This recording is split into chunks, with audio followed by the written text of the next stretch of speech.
Impotencia. Ausardia. Niña. Amorrua. Judaquería. Sufrimiento. Y a mi abuelo pues lo mataron porque tenía tierra. Ane sufrimendua. Saioa beldurra. Ane sufrimendua. Saioa beldurra. El señor cura, por decir algo, que decía misa con la pistola en el altar. Baina horrela jarritzen badugu, aurrekoa baino txarragoa izan daitekeela eta orduan hori ditu behar gara, hau gertatu zela, hau ez dela berriro gertatu behar. Y los del pueblo mismo que estaban en ese mismo fuerte de San Cristóbal no lo vieron más. Cerraron una etapa a la que no queremos volver. Viudas y republicanos alzarán su poder. Y mi madre nos decía, cuando oigáis la sirena, correr a casa. Correr a casa, si tenemos que morir, que moramos las tres juntas. Bizi eta sentitu dutenarengatik pena. Pena, baina ausardia aurrera emateko pausoak emateko izan zirenak izateagatik. El párroco que estaba en Miranda, muy bueno él, pero hizo la lista de los que había que matar. Es decir, registra allí a los que él había mandado incluso matar, pero a los matones también. Uste dudalako ausardia handiatzen badazutela, pasaka duten guztia pasatzeko, bizuten guztia bizitzeko. Me volvió la cabeza y le dije, Paco, después lo dirás tú, pero este es el tío Cane. Porque tenía la cabeza igual que el sobrino, igual que su padre. O sea, era ver las mismas facciones, ¿no? Y efectivamente era el tío. Somos nosotros los que tenemos el peso del pasado sobre nuestros hombros y el deber de gritar lo que desearon decir las personas a las que se les amordazó la boca y a las que rasgaron los huesos y luego escondieron como parte de un macabro juego. Desde el principio, desde que los asesinaron, los mismos asesinos se ocupaban de decir dónde los habían asesinado. Ellos mismos se encargaban de decir dónde estaban y lo que habían dicho antes de morirse. El acto de hoy, en principio, pretende cerrar lo que es un curso de formación que se ha hecho para el profesorado para que lo que es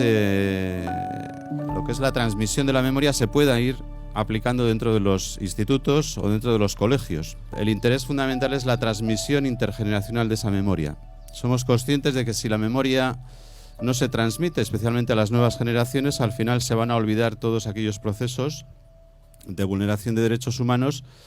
Y nuestro objetivo, como el de muchas otras personas dentro de este Gobierno de Navarra y dentro de otras asociaciones y de otros organismos, pues es la construcción de una sociedad mucho más justa, mucho más ética y donde no se produzcan vulneraciones de derechos humanos. Esta pieza es de hormigón, hierro y acero. Y está basada en un vacío y representa esos tres cuerpos, esas tres personas que se abrazan antes de ser fusilados.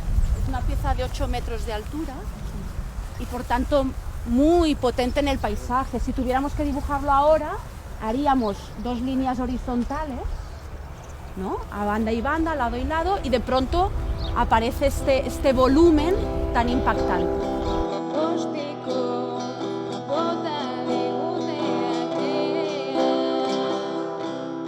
Bueno, yo creo que es una iniciativa fundamental, que no debería acabar. Tendríamos que hacerlo cada año y en todos los lugares. Me parece interesantísima. Transgeneracional, donde hay una transmisión real de valores y de conocimiento, encontrarse con estas personas, encontrar estos testimonios tan ricos, tan directos, de la vivencia personal, de unas personas que son ya mayores, que vivieron muchas cosas, dentro y fuera de sus casas.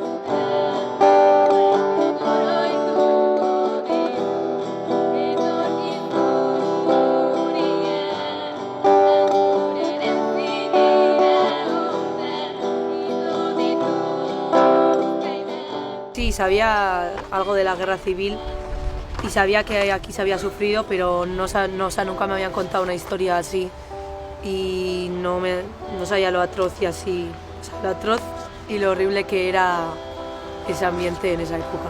Está bien este planteamiento porque esto ha pasado antes de ayer en Bosnia, está pasando en otros lugares, pero digamos que en lugares en Europa donde vestían y visten como nosotros, como nosotras, cultura, pues, o sea, que estamos a un par de horas casi haciendo dedo, ¿no?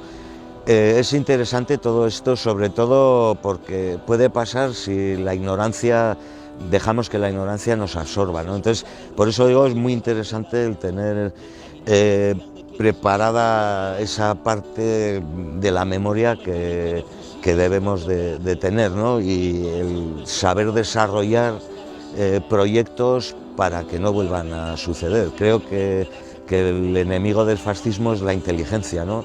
Entonces, a partir de ahí es papel fundamental de la juventud el no dejarse arrastrar, ¿no?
Que su nombre no se borre de la historia.